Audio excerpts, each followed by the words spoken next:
gonna tell you right now, little bro. You don't get to quit, man.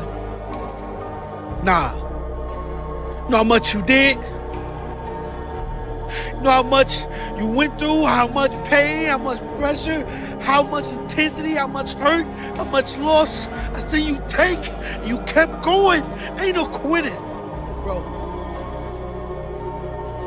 Quitting is that nigga that you used to be. Leave that for the guy you used to be. New man now. Leave that quittish in the past. You know how far you went? You know how much you did? What you seen? What you sacrificed to quit?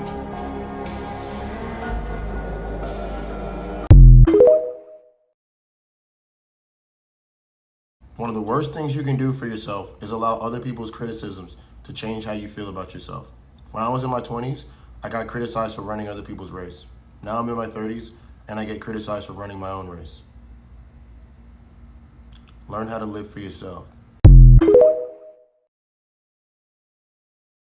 And another thing, I remember when I was 23 and I had freshly became a single father, and I used to watch this breakup coach because I was really hurt and stuff over the fact that I had lost my family and lost my relationship that I worked so hard to build and everything. And, you know, I had to start over. And I was just glad I didn't get married. But one of the things that this coach had said was hoes come going. Okay, every time you meet a woman, she is leaving another man. And you have to understand that hoes come going, okay? Hoes come in the front door looking for the back door. All right, they come in the front door, examine all the shit you got, see if they can eat the resources up out your fridge, okay, see what they can extract, okay, all to help them survive and monkey branch on their way to the next guy who's got more resources than you, all right, or who has a better situation or a better deal or offer than you, all right. And that's something that I think a lot of guys can forget at times, because guys, you know, especially if they don't know this kind of stuff, they'll think they think that women are in it for the long run. I don't believe Gen Z women are built to be with you for the long run. I don't think they have it in them. I don't think they have the spirit. I don't think they have the fight and the can-do attitude. I see these women take flight more than I see them fight for something. All right, I don't want to hear them having a bunch of chaos and a bunch of temper tantrums as them fighting. I ain't trying to hear that shit. I'm not. I see a lot of them just take flight. You know, they'll be in some chaotic bullshit for X amount of years, and they try to make that work with Pookie and Ray Ray and Nuck in them, okay? But when it came to some, you know, you just don't see them sticking with somebody who's actually smart and, you know, actually building some next level shit. Like, you just don't see that in mass, okay? So the long story short here is this: hoes come going. Every time you meet a woman, she's leaving another man, okay? There's somebody crying over the fact that she left him, okay? Or that guy's saying, fuck that bitch, and she's coming to you acting like she's, you know, a born-again virgin. So, yeah, just free game. Keep that in mind. If you are getting hated on as a man, it's because you can attract other women, and some dudes can get mad about that. See, there's men out here who naturally have that charisma, or they have that energy that is just very attractive. Maybe they're paying attention to their looks. Maybe they're working on themselves on different facets, right? See, when other men see that women are coming your way, choosing on you, giving you high trigger signals of sexual attention, right? Dudes are going to be naturally hating on you, because those dudes try to win the woman over as opposed to building themselves up.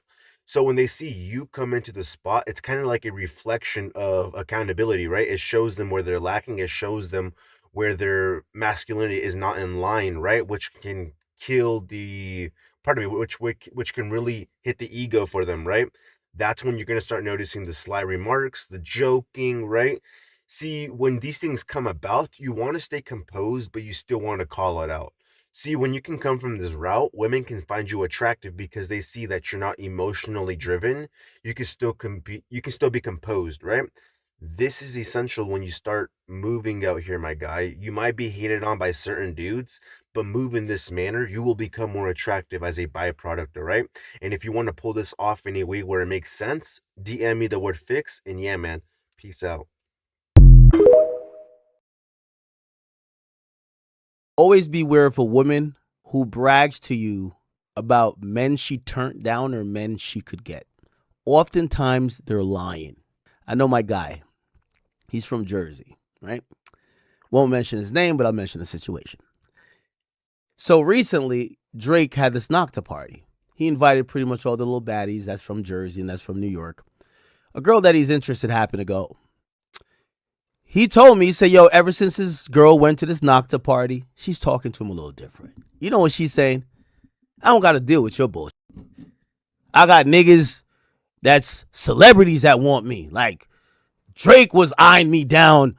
This nigga was, he asked for my number and da-da-da-da. And I looked at him and I said, none of them niggas want her, right? Because that's the reality of it. And women live in that delusion. They often equate men wanting to men actually think they're pretty, meaning that men want to actually settle down with them, have a family, or even, let's say the very minimum, give them a relationship. Love Island just showed every guy that pandering to women never works, and whether you watch the show or not, this is an important lesson to learn. Because on the show, there's this guy named Casey and his partner Anaya, and Casey has been pandering to his partner Anaya since day one. One of the main points of the show is exploring multiple connections. In fact, people have been kicked off before for not exploring enough, and if you win the show, you get 100K, so it's what you should be doing. So Casey proceeds to have one conversation with a different girl. In the middle of that conversation, his partner Anaya comes, breaks it up, starts crying to him, saying how all the nice things he said to her before didn't matter, and proceeds to give him the cold shoulder for the next 2 to 3 days. Keep in mind, this entire time he is pandering to her. He is telling her what she wants to hear. He's disregarding his own feelings. He's telling her how she's valid and all sorts of just really dumb things that you shouldn't be doing, especially when your partner's tweaking out. So he ends up not talking to the other girl, Sol. She gets kicked off of the show. He's a little bit disappointed. His partner, Anaya, is still giving him flack for it. And then once he goes to Casa Amor, he finally chooses himself and picks another girl, and then she crashes out on him. She hides it under the guise of he's being disrespectful, but he didn't do anything disrespectful. She is cursing him out, calling out his name, saying he's a terrible person because he didn't pick her. All of this is after he pandered to her for almost 2 weeks. He could have been actually doing what he wanted to do, exploring the connections he wanted to explore, and having a time for himself, but he spent most of it pandering to her, and she didn't remember or care about a single second of it when he decided to talk to somebody different. And while Anaya is a villain, this whole entire pandering issue falls entirely on KC. This is your fault as a man if you do this. Women are not going to respect you because you're telling them what you want to hear. People don't respect people who do that in general. If anything, it just makes you come off as a coward, which is what they said on the show. Why are you telling her all these things that she wants to hear when you don't actually think them? It's just much better to be real and upfront from the get-go and maybe face the flack that comes with that, like Corbin, than be like Casey, pander, and still get trashed and thrown under the rug. If you're a nice guy that doesn't cause drama, the likelihood that you're going to find a relationship very quickly is low. And that's because most people have not worked on their issues. Their nervous systems are not regulated. It's not anything to do with you. That doesn't mean that you're not desirable. It means that people that have not worked on themselves are falling back into past patterns or projecting past toxicity onto new partners. A lot of my older family members are so convinced that if they were in my shoes at my age, they'd be getting girls in the modern era. I don't know what to tell you, but your Bill Russell era is not flying in this. It's not flying. Right now, dating is literally the fucking deadball era. No offense, pops and unks, you never had to play in the self-diagnosed avoided attachment era. Defense on this shit is actually insane. You never had to deal with being left undelivered while she's actually posting on her story. You've never seen offense like that. If they didn't have to deal with the iPad era at all, you've never had to wake up to your phone to, oh, I was sleeping for 16 hours. Or paying for a whole trip to like Dubai and you get posted on like slide 13 out of 14. I haven't even talked about the comp either. You're playing against rappers, NBA players, streamers, and you're just a regular dude. At least 30 years ago, you only had to worry about the people in your town. Now, she could get flown out to somebody in like fucking Dubai and you can't do nothing about it. Like genuinely, in your era, you could go outside a lady's house with a boombox standing in the rain like you're fucking Usher and just sit there with a boombox saying I'm sorry, and that shit was literally green from half court. You try that right now, you're gonna end up on a spam page. This is your daily reminder to all American men. Do not get a woman pregnant in the United States of America, and do not marry a woman in the United States of America. If you do not listen to me, you will regret it later. she is going to break up with you and take the child, you will end up on child support. And depending upon how long you guys are together, that's how long you're going to be on child support, up until the child turns 18. If you do not listen to me, you will regret it. You can avoid all the problems that most men go through by not getting a woman pregnant. Obviously, you're not going to wear condoms because there's billions of people on the planet. So get a vasectomy or stop having sexual intercourse with all women. Number 2, do not get married because she will divorce you. All women are going to leave you. Even if it's just a relationship, she's going to leave. And even if you marry her, she's going to leave. You will have to pay alimony. You will have to give up 50% of your assets.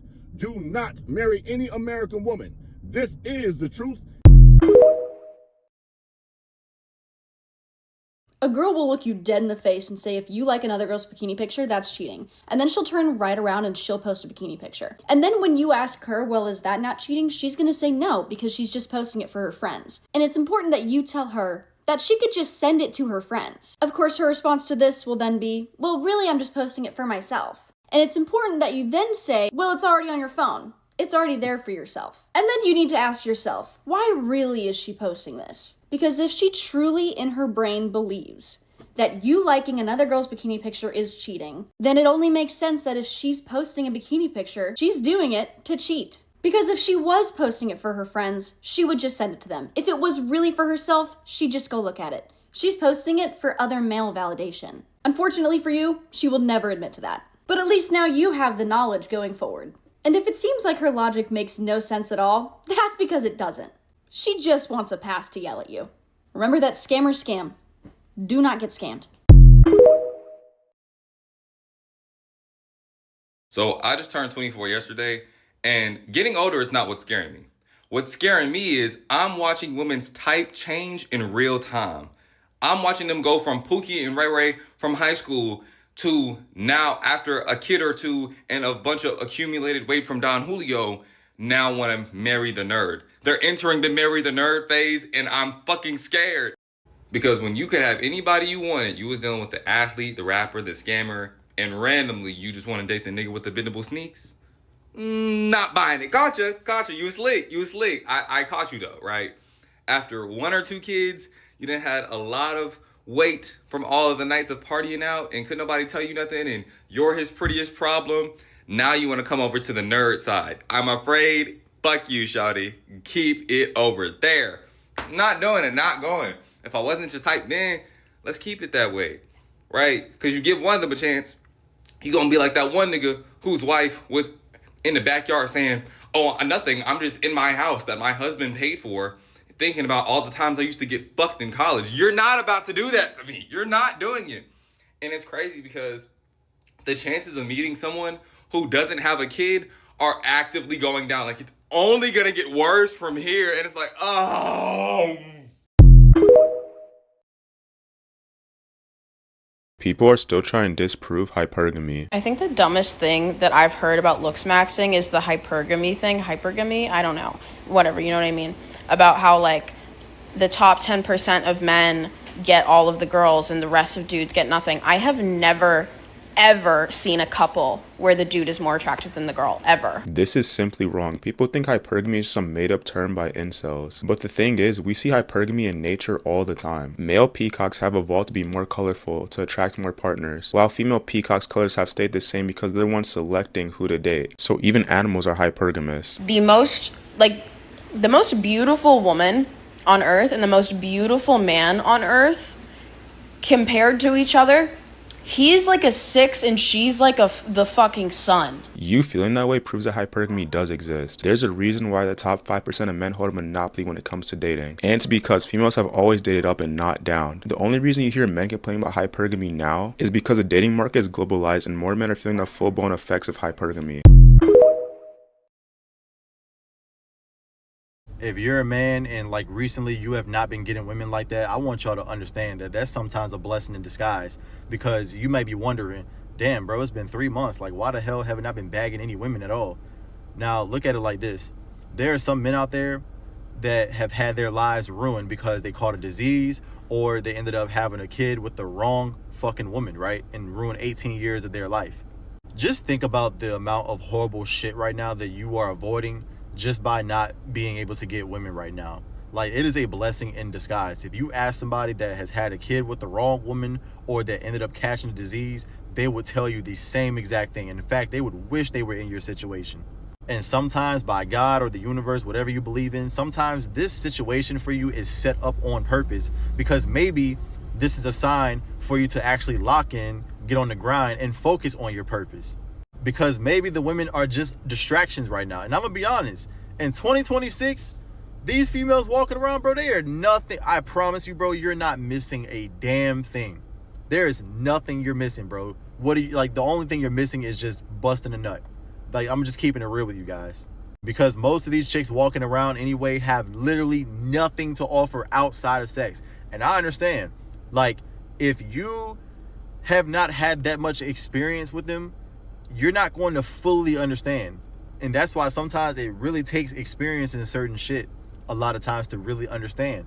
But when you haven't really gotten that much experience like that, you kind of like over pedestalize women and them, you know, giving you sex or whatever, or even a relationship. But I promise you, going through this little phase or period where you're just not able to get women right now, or like you've been trying, or you just haven't been attracting them like that, I promise you, it is not always a bad thing. And in fact, a lot of times they can be a blessing in disguise.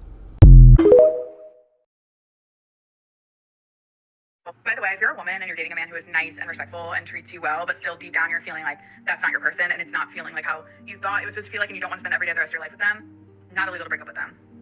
Not fun, not easy, but not illegal to break up with a man because he's nice, right? And I'm saying this because every single week for years I get variations of the same message from women that write into me saying like, I have a perfect boyfriend, he's so amazing, but I'm still feeling like something's off, and like, am I just overthinking? Is there something wrong with me? If you're feeling like that, he's not perfect for you.